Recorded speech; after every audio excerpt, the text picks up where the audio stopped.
Selamat pagi saudara. Sebelum kita membaca dan merenungkan firman Tuhan, mari kita berdoa. Terima kasih kepadamu Tuhan untuk hari yang baru yang boleh kami jalani. Kami hendak menjalaninya bersama dengan Tuhan, bersama dengan pimpinan firman Tuhan. Karena itu kami hendak membaca dan merenungkan firman-Mu. Biarlah Tuhan berbicara dan mengajar pada kami. Dalam Tuhan Yesus kami berdoa. Amin. Saudara, pembacaan firman Tuhan hari ini diambil dari kitab Ibrani pasal 10 ayat yang ke-26 sampai dengan yang ke-31.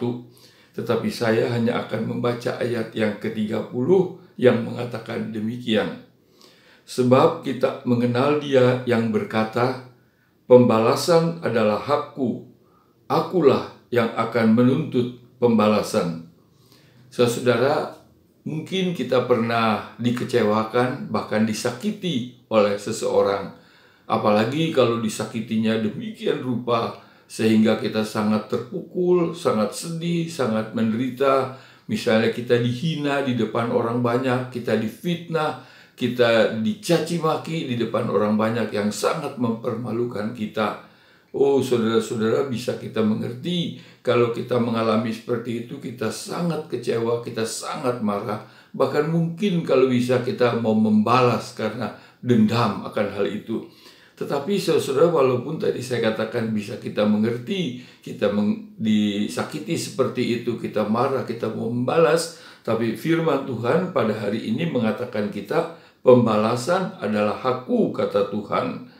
Akulah yang akan menuntut pembalasan. Dengan kata lain, betapa berat pun kita disakiti, betapa berat pun kita dikecewakan, betapa berat pun kita dipermalukan, difitnah dan sebagainya, dan kita menjadi marah, tapi sekalipun demikian kita tidak boleh membalas. Karena dikatakan, janganlah kita menuntut balas, karena pembalasan adalah hak Tuhan.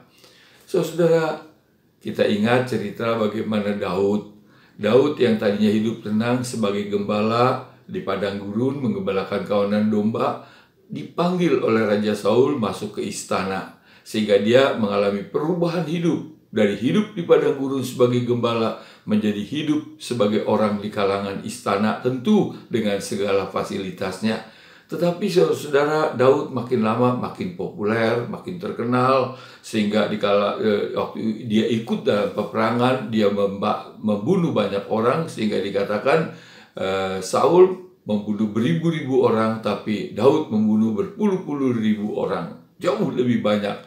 Dan lama-lama Saul merasa cemburu. Bukan saja cemburu, tetapi merasa iri. Dari merasa iri, dia merasa kedudukannya terancam. Oleh sebab itu berubahlah, maka Saul menjadi sangat membenci Daud, berusaha untuk mengenyahkan, untuk membunuh Daud. Pada satu saat ketika Saul memimpin pasukan untuk mengejar, mencari, mau menangkap, membunuh Daud, dalam kelelahan, pada waktu itu Daud bersembunyi di bagian dalam satu goa. Dalam kelelahan karena panas, maka Saul juga masuk ke dalam goa yang sama, tapi diam di sebelah depan, dan Saul istirahat di sana tertidur.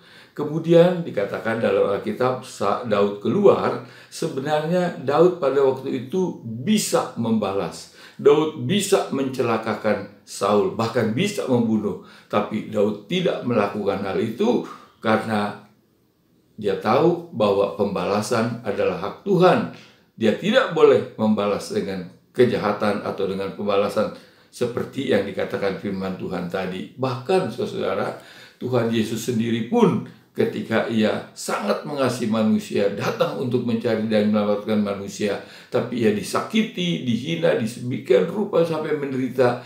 Dia tidak membalas, dia tidak mengutuk, bahkan bukan saja tidak membalas, tapi dia mendoakan, "Ya Bapa, ampunilah mereka, karena mereka tidak tahu apa yang mereka perbuat." Saudara, memang firman Tuhan pada hari ini mengatakan kepada kita, ya, pembalasan adalah hak Tuhan. Akulah yang akan menuntut pembalasan. Dengan kata lain, supaya kita jangan membalas kejahatan dengan kejahatan, kebencian dengan kebencian. Oh, saudara-saudara, memang tidak mudah, tapi inilah perintah Tuhan, inilah firman Tuhan yang sekalipun tidak mudah, mau tidak mau, kita harus berusaha untuk melaksanakannya, karena firman Tuhan diberikan supaya dilaksanakan. Biarlah kita camkan firman Tuhan tadi. Sekali lagi, pembalasan adalah hak Tuhan. Karena itu, jangan kita membalas kejahatan dengan kejahatan. Tuhan memberkati. Kita berdoa. Terima kasih kepadamu Tuhan untuk firman-Mu yang mengingatkan kami betapa besar pun kami disakiti, dikecewakan oleh orang lain, tetapi kami tidak boleh membalas. Tolong kami supaya firman Tuhan ini bukan saja kami mengerti, tapi juga kami laksanakan dalam kehidupan kami, sehingga dapat terwujudlah kedamaian di tengah-tengah masyarakat, di mana kami menjadi garam dan terang.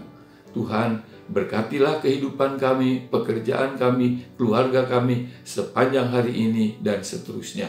Terima kasih Bapa, dalam Tuhan Yesus kami panjatkan syukur dan doa kami. Amin. Saudara, Tuhan memberkati.